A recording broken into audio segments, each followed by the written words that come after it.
Hello my friends and welcome back to Player Display. So today I just went on a little trip to my favorite action figure shop with a friend of mine, and we came across this really big monster Bandai model kit. It's a kit that I've seen before, and it's been in the shop for I think a year or so, just no one was picking it up. Here we have the Bandai 1/6 scale plastic model kit of the Shadow Stormtrooper. Now I have actually built Bandai Stormtrooper model kits before, but they were done in the 1/12 scale. So the reason why I wanted to get this one is I was curious if it would be a vastly different kit than the ones that are done in the 1/12 scale, or if it's a totally different experience, meaning more parts, more decals. I'm just not totally sure what this is going to offer up, so that's why I'm wanting to do a video on it. Probably going to be a quick one. I'm not going to show you the full build, unless, as we did with the Maria from Metropolis, there's a few snags or anything like that, but I feel like it's just going to be as simple as showing you the parts, the box as well. I'm going to build the thing, then we're going to look at the thing, and just see what the experience is like, and then I will report to you if it was a similar build to the 1/12 kits, or if it was vastly different, but I just don't know. So for now, we will start with just looking at the box, which looks awesome. This is great poster material. I really love taking apart these boxes and keeping the art and then hanging it on my wall. In fact, maybe I'll hang it somewhere around here, like if you're getting tired of the Lego Mos Eisley Cantina over there. But anyhow, off to the side, we have another image of the Stormtrooper, the Shadow Stormtrooper, or the Black Hole Trooper, as they're also called, with some various weapon options. Off to the side, it gets a little bit more detailed. In fact, we will push in. You can see various poses that come with this particular figure. I'm curious if it'll come with like a stand or anything. If not, I have an extra one, so that won't be a big deal. On this side, got the Shadow Stormtrooper again. And on this side, different image, but with a big old stupid ugly sticker on it. So anyhow, I've already unwrapped it. Let's zoom out a little bit. I'm just gonna flip this open and we will see what the contents are. I have actually not opened this myself, so let's see what we have. Oh wow, okay, this is interesting. So here's the first poly bag, and it seems like it is going to be just a scaled up version of the smaller model kit. So same pieces from what I can tell, from what I can remember. It's been a little while since I built one, but just bigger pretty much. And the same can be said about the sticker over here. And I'm curious if that Star Wars is a sticker as well, then maybe that will go on a potential display base. I'm not sure. But yeah, you got a lot of extra parts here. If you don't feel like using all of them, you've got some Imperial insignias. You got some vents for the mouth edges and everything. You got some cheeks over there. Just a lot of little buttons and little nooks and crannies looking very nice. You got the eyes as well, done in silver. It's a multi-component sprue over here, so you've got some black, and you got some silver spotting around as well. And it looks like we actually have two sticker sheets. So we have water decals and we have standard decals. So you can go either way. And it looks like in this baggie, we have the helmet portions, you've got the codpiece, and yeah, so far it's just looking like a scaled up version of the model kit. But in turn, it looks like a 1/6 scale Hot Toys figure almost, so that's really cool. These are our more internal pieces. Okay, here's where it gets a little different. There are these really big joint pieces which did not come with 1/12 figures, so it looks like it might vary in articulation, might go further, might go shorter, it might have some ratchets in there. I really don't know, but I will report on that when we are done building him. I'm not sure how long this is going to take me. It could take me 2 days, 2 hours, 2 minutes. I'm just really not sure. Got another one over here. Looks like we got some leg stuff over here with some arms, and they got some weapons as well. Also got the little blaster pistol, which seems like it's just one solid piece, so that's pretty neat. And the last bag we have, I think there is an acrylic stand. You can see here we have a big old disc, which must be the base of the stand. Then it looks like the arm that goes up, then we got a clamp, so I think that's really interesting. Probably going to be very floppy, that's what I'm expecting from this type of plastic, but I mean, it's good that we got an option here. I might opt for the stand that I already have, but it could really go either way. I'm also very curious about the weight of this model kit. I'm sure it's going to be very light, so it might affect my experience with the kit, but we'll see what we got.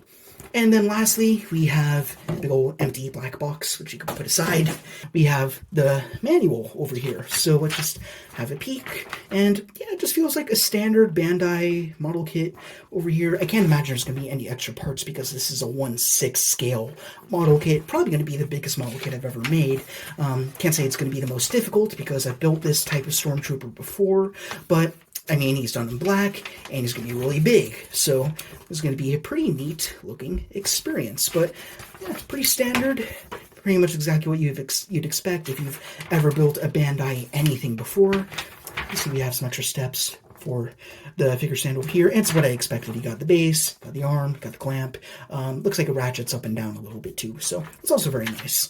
And on the back here, you have the different sticker application spots if you choose to do that or to use paint instead. I might opt for paint. I might even spray paint the silver parts as well, just to make them look a little cleaner if there's any marbling or anything like that, but I'll think about it. But yeah, it's really just a deep sea black Stormtrooper with silver eyes and mouth, and that's pretty much it. But all that being said, I think he looks really good. So again, I'm going to build him. I doubt there's going to be anything crazy or interesting going on, but if there's any fancy little nuances in there, then I'll be sure to shed a little bit of light on it. So anyhow, I'm going to begin building in the next several minutes, and at least for this video, you should see how he's coming along in the next few seconds. So let's begin. Okay, so straight away there are a few things here that I noticed I did want to point out. So first of all, these are all the silver components. It looks like it's simply the eyes, a few parts in the head, as well as the mouth, which is really cool, and then also I believe an EMP grenade that goes on his back. So those will be spray painted in silver. There's just a little bit of marbling in the parts that are going to be visible. Like you can see here, we got a little bit of those marbling marks. So I'm going to hit these up with silver, just spray them away, and they won't be noticeable at all. And they'll be a little bit more shiny and less cheap looking. So that'll be a little aesthetic decision on my part. And the second thing, as I kind of already mentioned, is the mouthpiece, which is right over here. On the 1/12 scale model kits, instead it was either you had to paint them on or you could use a decal. But in this case, you have the mouth part that goes behind the mouth itself, and that punches in, I guess, the teeth of the mask. So it's really neat that they have that extra component there. And in the 1/12 scale model kits, you didn't have these pieces as well, which pump out, I guess, the ears of the helmet or whatever you want to call it. And we had like a bigger part for this chest region, but this time it's a single part that hits up all these little rivets that are in the mid-torso, so I keep hitting the damn sprue, but yeah. And then we got the eyes over here. So yeah, that's pretty much all there is to say here. I think that's the only creative thing I'll be doing with this kit, aside from just building it straight up. But yeah, hit these in silver, I'm going to build my model kit. If you're curious about how you spray paint the sprues of my model kits, I did a tutorial in the past, so just look at my playlist of custom showcases and stuff like that, and you should find it there. But yeah, I'm just gonna do my thing, and by the end of this little clip here, you should see a fully complete Shadow Stormtrooper. Alright, so here we are with a really awesome Shadow Stormtrooper model kit. And honestly, I was a little bit more impressed than I thought I'd be. It is not a direct scale up of the 1/12 kit. There are definitely differences. Like, nothing radical, there's not like a dramatic amount of more pieces in this kit, but the joints are a little more varied, there are more components to the helmet. I actually took a really neat picture of that in mid-build, so I will show that off right now. But there are a few little surprises in there. Especially with the articulation, there was actually a lot of drop-down joints, which I found really interesting, so we'll have a little look at that when we do some articulation, but for now, I think we will start with looking at the base figure as he is. So let's pull on in, and we'll just start from the bucket up top, and it looks absolutely fantastic. And I think it definitely helped that I spray painted the silver components with some paint, and it gives them a little bit more of that reflectiness, you know. So I think that's definitely something that you should do if you get this kit. I highly recommend doing that. This makes him feel a little bit more premium. And that being said, he does feel very Hot Toys, just the way he looks. He has really good presence. If you put him right next to a Hot Toys from a distance, you wouldn't be able to notice a difference at all. So yeah, it's just a really awesome looking kit, very detail oriented. It's fantastic. So up at this helmet, we have silver eyes, silver mouth, and those little cheek areas there. You can either do that with stickers or water decals, but I decided to go with a little bit of marker work, so I just drew those in myself. Also over here on the vented cheeks, you have some decal action. They're not the most beautiful looking application ever, but I kind of just slotted them on there. Actually, it's worth mentioning that even though the instructions don't mention it, you do have two options for the vents. You can either opt for a silver or a blue, as you can see right there. I decided to go for blue so it would match the torso area a little bit, and just to give him a little something that pops a bit more, but even though it's blue, it still kind of gets lost in the blackness of this figure, so, but honestly, it's hardly noticeable at all, so I don't mind too much. But if you go around the helmet a little bit, actually I will pick up the camera here. You can see all the various details. I accidentally scored that little silver area over there as I was putting some pieces on, so that was my mistake. We also have a little sticker here just below the eye. Where's the camera going? I apologize for that. Onto the back, have some more decals over here as well, and I also damaged this sticker a little bit too when I was putting on the back piece of this helmet, so be a little careful with that. And yeah, there's a pretty standard but back in black Stormtrooper helmet for you, looking really sweet. And then, if you've ever seen a Stormtrooper before, that's pretty much what the rest of this figure looks like. There's no unique parts for the Shadow Stormtrooper. It's just a standard Stormtrooper done in black. There's no real variations in the armor or anything. It's pretty much exactly what you'd expect it to be. But I mean, he looks great, so as I go ahead and turn him around, even though I have a turntable, which I could be using right now, but oh well, whatever. You see we actually have the acrylic stand, which we'll talk about. This grenade over here, which they never use in the movies, and I don't know why. But yeah, it's great. He looks absolutely fantastic. Really awesome model kit to build, a ton of fun. Took me about 3 hours, I think. So anyways, that is the Stormtrooper. Let's go ahead and look at his accessories, because he comes with a lot. So the first thing that I think we'll draw our attention to is the hands, because he doesn't actually come with as many hands as I thought he would be. Rather than giving us a whole bunch of extra hands, they're instead modular hands. So you have 3 complete hands. So we have 2 complete hands for the right and then 1 hand for the left. So let's say you want a trigger hand on the lefty, then you actually need to get an interchangeable part on this hand. So you can pop it off just like so. We have an open hand here, and then we need to remove these 4 fingers and replace it with this piece over here, and then pop that in. So then you get a trigger hand if you want him to be a lefty. So that's what you do there. Although you also have a pointing option. So if you want him barking orders at the lesser Stormtrooper comrades that he's with, then you could do that as well. That also comes with the 112 variant, which I also have built in the past myself. So that's a pretty neat little continuation, I suppose. But for now, I'm just going to go with an open hand, because obviously that'll make things a little easier when we are doing some blaster poses in a few seconds here. As for this hand, again, you got the fist, you got the trigger finger hand, and then you also have an open hand option as well. And once again, you just swap out the parts as we did with the lefty over here, but of course with righty pieces on the side. So as for the blasters, let's see what our options are. Firstly, you have the classic iconic E11 blaster over here. I'm not an expert with blaster names or terms or anything like that, so that's the best I can do. But you got the standard E11, looking really sweet. Of course, it could use a little bit of a silver wash, but I mean, it's a model kit, it's meant to be customized. So actually, in this case, I might leave it pristine, because I imagine this guy's kind of fresh, hasn't really been in a fight yet, and if he has been in a battle, he hasn't really gotten scuffed up yet, because they're one of the elite units, you know. But anyhow, let's try getting this blaster in his hands. And this is one of my few critiques about this figure. It doesn't have a very tight grip on the trigger configurations on either of the hands. It's a little bit floppy, so I actually haven't put this particular blaster in yet, but let's see what that's like. You should be able to just slide it in. I don't think you need to pop off the hand component. Yeah, you just slide it in.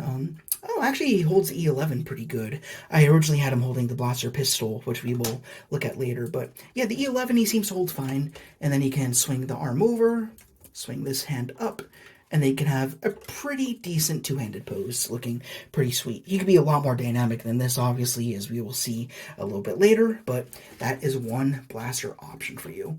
Now let's pull this on out as we move on to the blaster pistol. I don't know the specific name for this, but it also looks very good. Again, no weathering or anything like that. You got to do that yourself. And for this blaster, when I put that in his hand, it is actually kind of loose. You can see it's a little bit floppy over here. So there it goes. So best thing to do is just pose up the figure, then put in the blaster, and then see the stand's a little floppy too. We'll talk about that when we get there. But yeah, it still looks good. You just need to pre-pose them, then set the blaster in, and then, yeah, not too bad. And I could work a little bit more with the legs later on, but yeah, that's also an option for you. And then lastly, he has the big old rifle over here, which also looks fantastic. And he even comes with an interchangeable bipod, which I was not expecting. So you can pop off this piece down here, and I guess if you just want him lying down in a sniper position or something like that, you can go with this bipod and then put that in the front over there. Not my preference, but nice to have options there. And then over here you got 2 ports instead of the 1 for the extended bipod. So for the retracted one, just pop that right back in and it looks good to go. And for the sake of consistency, let's also get this one in his hand. This one's actually pretty tight too, so really it's just this blaster that's a little on the looser side, but if you want him in a two-handed pose for this blaster, I suspect it would be just as easy, and lo and behold it is. And then we can have him looking down, not really the sights yet, but still pretty awesome looking. I haven't really posed him up a whole ton yet. I just built him last night, so I'm still experimenting with him, but yeah. Oh, I forgot to mention that you got the holster back there. You got to clip it back together once you've removed the E11. Still not sure how I'm going to display this guy. He has so many different options, so I could really go either way with him, but let's take this blaster out because it's a little bit in the way. And let's talk about the figure stand. So get him a little vanillaed up. There we go. Also forgot to mention the really nice little rivets that he's got on the ab portion over there. And the blue was done with some stickers, and those are really easy to apply. Then you saw the piece in from the back, and those line up really nicely, so very good to see. As for this stand here, it's built well enough, but because of the way it's assembled, it does get a little floppy, particularly at the claw area. Sometimes I was moving them around, and then the prongs would kind of pop off. You'd have to pop them back on again, so that was a little bit annoying. And as you can see, they are quite loose. They're not the tightest, but once you set them on the shelf and you just leave them there, like leaning back a little bit, then it holds them fine. But if you need him to have a little more additional support, you do have this additional crotch holding piece. So basically what you do with this, and I haven't even tried this yet, but you can plug that a little bit lower on the stand, get your Shadow Stormtrooper over here, you can spread his legs a little bit, and then you can remove this extra portion that we have below the butt armor, I guess, and then you get a porthole right there. It's a little awkward, but you can go ahead and, I imagine, port this right into the bottom. The bomb gets in the way a little bit. There we go. Okay. And then once you port that in, it does lend for a better hold. It's not my preference simply because now we got the legs a little spread out, then you got to adjust the back portion where you got the ratcheting, not really ratcheting, but the adjustable arm over there. So it just adds extra steps to the process, which I don't prefer. I don't like having loose kibble kind of just floating around, so I don't prefer to do that, but it is an option for you. So anyways, with all that being said, I believe that is all the pieces that we have covered, including the stand and everything. I guess the last thing we'll do is I will remove the Stormtrooper again, once more with some effort, and I will show you that you can also move this stand a little higher or a little lower if you want. I hope to get rid of this piece here. You can see that it's full of these hexagon rivets throughout, so that's how everything gets ported in. But if you want, you can take this portion out. It's a little tight, but you can move it some higher, a little bit lower. You got pretty good clearance. Actually, it would get a little stuck once it gets to this incline right there. So you can't move it all the way down, but pretty much it goes as far down as this. You can move it up here. Although I guess if you wanted to, you could have it going back this way like you just got pushed by the force or something like that. But yeah, you got options with the stand. I mean, I prefer to just have it like this and that's it. But yeah, that's pretty much all there is to say there. Although it does also have the Star Wars logo embossed down here. If you can make that on the light, it's a little hard to see. But if you want it to be more visible, and use one of the decals. I didn't do that yet, don't know why, so don't ask, but that is an option for you. Might just color it on with a marker or something, I don't know yet. But anyhow, let's talk about articulation. One of the really nice things about this model kit is the fact that it is inherently a model kit, so therefore it's meant to be built, taken apart, stuff like that. So in contrast to a Hot Toys, you can move them around in any direction you want without worrying about breaking anything. So there's a little comfort in that. So if you're afraid of a Hot Toys, then go after this model kit and you'll feel a little bit safer if you're not familiar with 1/6 scale figures. It's just a really good model kit if you're not used to 1/6 scale yet. But anyhow, I could keep ranting on, but let's start off here at the head. You have pretty good swivel, got your down, got your up, and a little bit of tilt. As for the torso here, we have a ball joint, so he can lean back, also lean forward. He's got a swivel down here at the waist. There's a little bit of rocking back down there too, but not enough to really complement the upper torso as much. I mean, gives him a touch, but not enough. But it's something.